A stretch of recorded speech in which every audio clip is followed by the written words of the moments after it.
కులంలో పుట్టి 1946 జూలై 4వ తేదీన ఈయన గారి తల్లి పేరు గట్టమ్మ, తండ్రి పేరు కొండయ్య. ఈయన కడవెండి గ్రామం పూర్వపు వరంగల్ జిల్లా దేవరుప్పల మండలంలోని కడవెండి గ్రామంలో వాళ్ళ తల్లిదండ్రులకు దొడ్డి మల్లయ్య, దొడ్డి కొమరయ్య అని ఇద్దరు అన్నదమ్ములు ఉంటే ఆ గ్రామంలో ఇస్నూరు రామచంద్రారెడ్డి వారి సతీమణి జానకమ్మ గారు 40,000 ఎకరాల భూమిని వాళ్ళ ఆధీనంలో పెట్టుకొని ఎవరు పంట పండించినా పంటనంతా దోసుకపోయి వాళ్ళ ఇళ్లలో పోసుకొని వెట్టి చాకిరి చేపించుకుంటుంటే ఆనాడు దొడ్డి కొమరయ్య గారు 19 సంవత్సరాల యువకుడు తిరగబడి ఆ ఇస్నూరు రామచంద్రారెడ్డి గారి దురహంకారానికి బలైతున్న ప్రజల తరఫున కమ్యూనిస్టు ఉద్యమంలో ఉండి పోరాడితే ఆనాడు ఇస్నూరు రామచంద్రారెడ్డి, జానకమ్మ గుండాలకు ఆనాడు ప్రజల తరఫున పోరాడితే అతన్ని హత్య చేయడం జరిగింది. అతని అన్నను కూడా తీవ్రంగా గాయపరచడం జరిగింది. 1946 జూలై 4 నాడు ఆయన హత్య గావింపబడ్డాడు. ఈ తెలంగాణ, అప్పటి ఆంధ్ర రాష్ట్రం, ఇప్పటి తెలంగాణ రాష్ట్రంలో భూమి భుక్తి, వెట్టి చాకిరి విముక్తి కోసం తొలి ప్రాణాలు వదిన తెలంగాణ అమరుడు దొడ్డి కొమరయ్య గారు. ఆ దొడ్డి కొమరయ్య గారు మన కుర్మ కులంలో పుట్టినందుకు మనం అందరం కూడా గౌరవించాల్సిన విషయం. కానీ ఆయన కుర్మ కులంలో పుట్టినా ఒక కుర్మ కులం కోసం కాదు, అణగారిన వర్గాల కోసం, అందరి కోసం పోరాటం చేసినటువంటి పోరాట యోధుడు దొడ్డి కొమరయ్య గారు. మరి 46 అంటే 80 ఏండ్లు కావస్తుంది. 80 ఏండ్ల కిందనే కుర్మ జాతులంతా పోరాట వీరుడు పుట్టిండంటే మరి 80 ఏండ్లలో ఈ రాష్ట్రంగా దేశం చూసినా ఎవడంత మనగాడు కనిపిస్తలేడు. మరి ఎందుకో ఒకసారి ఆలోచించుకోవాలి. ఏదిగో వేదికనెక్కి జై కుర్మ, జై దొడ్డి కొమరయ్య అమరయ్య అనంగానే కాదు, ఆయన ఆశయ సాధన కోసం మనం అందరం కూడా పోరాటం చేయాలి. ఆనాడు స్వాతంత్రం రాకముందుకు కత్తులో, బరిసెలో, గొడ్డంలో, తుపాకులో బట్టి మన బతుకు తెరువు కొరకు పోరాటం చేసేది ఉండే. కానీ భారతదేశానికి స్వాతంత్రం వచ్చినాక, భారతదేశంలో ప్రజాస్వామ్య ప్రభుత్వం ఏర్పడ్డాక, డాక్టర్ బాబాసాహెబ్ అంబేద్కర్ గారు రాజ్యాంగాన్ని రాసినాక ఈ భారతదేశంలో రాజ్యాంగం పారిశుద్ధ్య కార్మికురాలికి అంతే ఓటకు, భారత ప్రధానమంత్రి నరేంద్ర మోడీ గారికి కూడా అంతే ఓటకు కల్పించినటువంటి భారత రాజ్యాంగం ఎంత గొప్పది.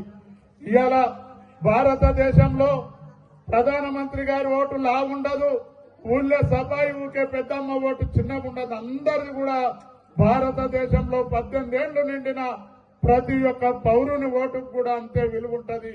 ఇవాళ మనము ఆనాడు యుద్ధాలు చేయాల్సిన పని ఉండే, ఈనాడు అవసరం లేదు. పోలింగ్ స్టేషన్లో పోయి పడదసాటుకు పోయి మన ఓటు ఒక మంచి వ్యక్తికి వేసుకుంటే సుపరిపాలన అందించే అటువంటి రాజ్యాంగాన్ని డాక్టర్ బాబాసాహెబ్ అంబేద్కర్ గారు కల్పించారు.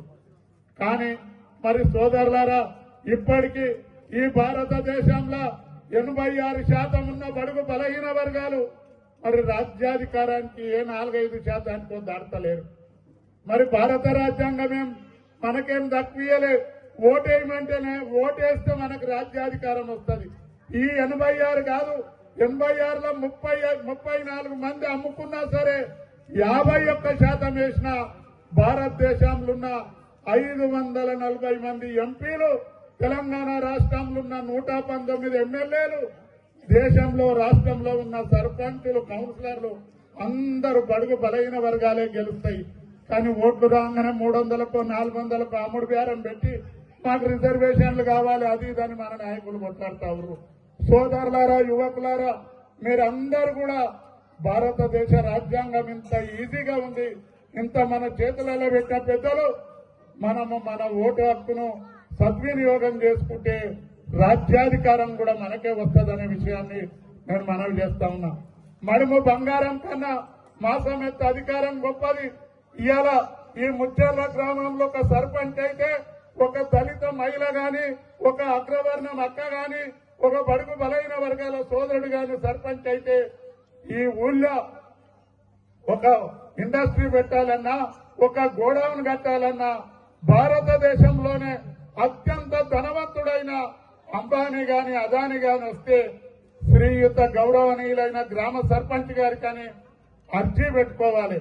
నీకు 1000 కోట్లుంటే నీకు ఎవడు అర్జీ పెట్టడు. కాబట్టి సోదరులారా, మీరందరూ కూడా ఈ రాజ్యాధికారానికి చేజిక్కించుకోవాలంటే మన ఓటు హక్కును సద్వినియోగం చేసుకుంటేనే దళిత బడుగు బలహీన వర్గాలలో ఒక దొడ్డి కొమరయ్య, ఒక సాకలి కులంలో పుట్టిన వీరనారి సాకలి ఐలమ్మ, ఒక దూదేకుల కులంలో పుట్టిన షేక్ బందగి, ఒక గౌడ కులంలో పుట్టిన సర్వాయి సర్దార్ బాబన్న, ఇంకా ఎంతో మంది ఒక కుమరం భీము, వాళ్ళందరినీ స్ఫూర్తి తీసుకొని మన రాజ్యాంగం కల్పించిన ఓటు హక్కును సద్వినియోగం చేసుకోవాలి. ఇప్పటికీ సోదరులారా, బడుగు బలహీన వర్గాల వారు 42% ఇస్తాను ఇయ్యలేదని రోడ్ల మీద ధర్నాలు చేస్తారు. సిగ్గుండాలా మీకు? నేను ఈ బడుగు బలహీన వర్గాల నాయకులను కోరుతా ఉన్నా, రోడ్ల మీద ధర్నాలు కాదు, వచ్చి బడుగు బలహీన వర్గాలను అవేర్నెస్ చేసి మన ఓటు హక్కు మనం వినియోగించుకుంటే రాజ్యాధికారం మనం వస్తుంది. ఎవడరా మనకిచ్చేది? మన తలనే, మన చేతుల్నే రాజ్యాధికారం ఉంది. కాబట్టి సోదరులారా, ఇవన్నిటికి కూడా మా నాయన కూడా గొర్రెలు కాసేది, నేను కూడా గొర్రెలు కాసిన. ఏదో హైదరాబాద్ పక్కన ఉన్నది, తాతలు సంపాదించిన ఆస్తులున్నాయి. నేను 1992లో ఈ అంతా మహేశ్వరం, కందుకూరు, ఇబ్రాహీంపట్నం, మంచాలు, యాచారం 25 ఏళ్లున్నాను నేను మార్కెట్ కమిటీ చైర్మన్ అయినా. నేను కుర్మ కులంలోనే పుట్టిన. 2014లో 12 రంగారెడ్డి జిల్లా కాంగ్రెస్ పార్టీ ప్రెసిడెంట్ అయిన. 2014లో ఇబ్రాహీంపట్నం కాంగ్రెస్ పార్టీ ఎమ్మెల్యే అభ్యర్థిగా పోటీ చేస్తే కొందరు దుష్ట శక్తులు ఇండిపెండెంట్ కేసు ఓడగొట్టారు. మొన్న పార్టీలో అన్యాయం జరిగితే 18లో బీఆర్ఎస్ లకు పోతే మాజీ ముఖ్యమంత్రి కేసీఆర్ గారు నాకు భువనగిరి పార్లమెంటు టికెట్ కూడా ఇవ్వడం జరిగింది. కాబట్టి మనం ముందుకు పోతే తప్పకుండా రాజకీయ అవకాశాలు వస్తాయి. ఇవాళ భారతదేశంలో ఉన్న మొత్తం యావత్ భారతదేశం కూడా రాజకీయాల చుట్టే తిరుగుతా ఉంది.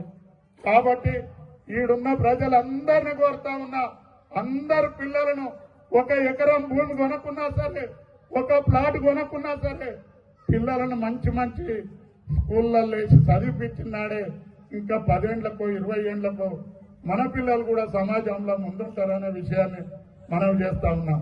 సోదరులారా, మీరందరూ కూడా దొడ్డి కొమరయ్య విగ్రహం పెట్టంగానే కాదు, దొడ్డి కొమరయ్య స్టోరీ గూగుల్లో కొట్టి చూసి ఆయనను స్ఫూర్తిగా తీసుకొని ముందుకు జరగాలి. మరి ఆ మహానుభావుడు గొడ్డండ్లతోటి, పొడవండ్లతోటి పోరాటం చేసి ప్రాణం త్యాగం చేసిండు.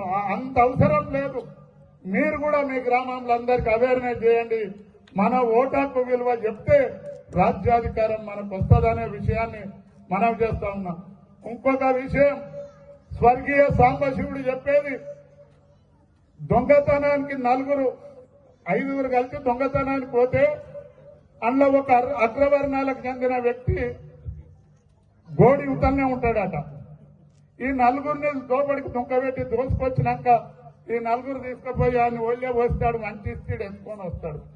దొంగలలో కూడా పెద్ద దొంగలాగా ఉన్ననాడే రాజ్యాధికారం చేతికి వస్తుందనే విషయాన్ని మనవి చేస్తూ సెలవు తీసుకుంటున్నాను. జై కుర్మ.